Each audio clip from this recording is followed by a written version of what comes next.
Assalamualaikum warahmatullahi wabarakatuh. Hello everyone, how are you today?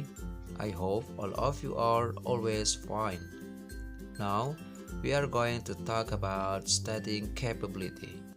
Okay, we start from what is studying capability. Capability adalah kemampuan atau kesanggupan untuk melakukan sesuatu.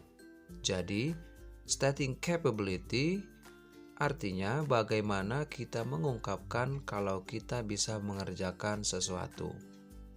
Untuk menyatakan kemampuan, kita bisa menggunakan can, could, and be able to.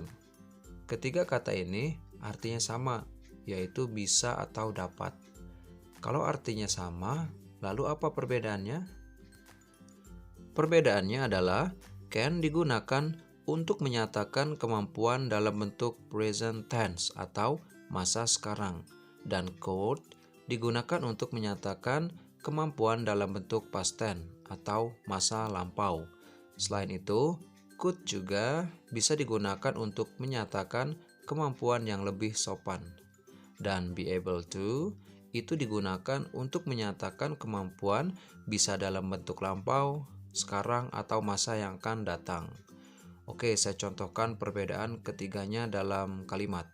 Pertama, can. Kita menggunakan can untuk menyatakan kemampuan yang masih bisa kita lakukan hingga saat sekarang. Contoh, I can swim. Saya bisa berenang. Jadi, kalau misal sekarang kalian lagi di depan kolam renang dan kalian bisa berenang saat itu juga. Selanjutnya, could. Could bisa digunakan untuk past tense atau masa lalu. Berarti sekarang kita nggak bisa lagi. Contoh, I could swim when I was 10 years old. Saya bisa berenang ketika saya berusia 10 tahun. Berarti sekarang udah nggak bisa lagi. Kemudian yang be able to. Nah, ini yang serbaguna, bisa kapan aja, masa sekarang, lampau, atau yang akan datang. Contoh, I am able to swim. Saya bisa berenang. Ini adalah kalimat di masa sekarang. Tahu dari mana? Dilihat dari to be-nya, yaitu am. Kalau kita ingin merubahnya ke bentuk lampau, kita tinggal ganti to be-nya menjadi I was able to swim. Begitupun untuk yang akan datang. I will be able to swim. Itulah perbedaan ketiganya. Tapi sekarang kita fokus dulu ke can, karena basically pola atau rumus yang digunakan itu sama, yaitu subject plus can plus verb 1. Contoh, Jono can climb a tree. Jono bisa memanjat pohon. Jononya sebagai subjek, kemudian can, dan climb itu sebagai verb satunya atau kata kerja bentuk pertamanya. Contoh lain, Siti can cook fried rice. Siti bisa masak nasi goreng. Jadi polanya selalu subject plus can plus verb 1. Itu kalau kalimat positif. Sekarang kita lihat yang negatifnya. Contoh, Tiara cannot ride bicycle. Tiara tidak bisa naik sepeda. Bedanya dengan kalimat positif adalah ada kata not setelah can. Jadi, untuk membuat kalimat negatif, tinggal tambahkan not setelah kata can-nya. Contoh lain, tapi kita gunakan contoh yang awal tadi ya. Jono can climb a tree.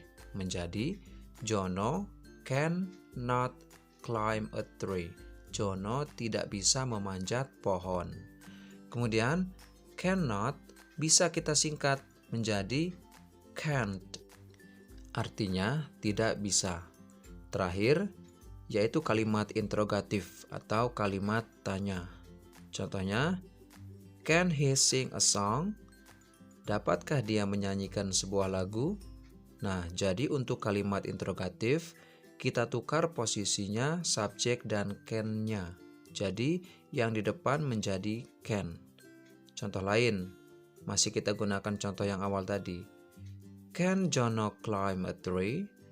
dapatkah Jono memanjat pohon? Untuk jawabannya, kalau iya, yes he can. Kalau tidak, no he cannot. Okay everyone, that's all about studying capability. Itulah materi kita tentang menyatakan kemampuan. Jika ada yang kurang jelas, silahkan bertanya. Okay everyone, agar kalian lebih paham lagi tentang materi yang sudah kita pelajari, kalian kerjakan latihan berikut. Perintahnya adalah make positive, negative, and interrogative sentence based on the sentences below. Buat kalimat positif, negatif, dan interrogatif berdasarkan kalimat di bawah ini. Yang pertama, saya bisa berbicara bahasa Inggris. 2. Siska bisa mengendarai mobil. 3. Ayahku bisa memainkan gitar. Okay everyone, please do your tasks. Silahkan kalian kerjakan tugasnya dan nanti kalau sudah selesai hasilnya kirim melalui WA. Good luck!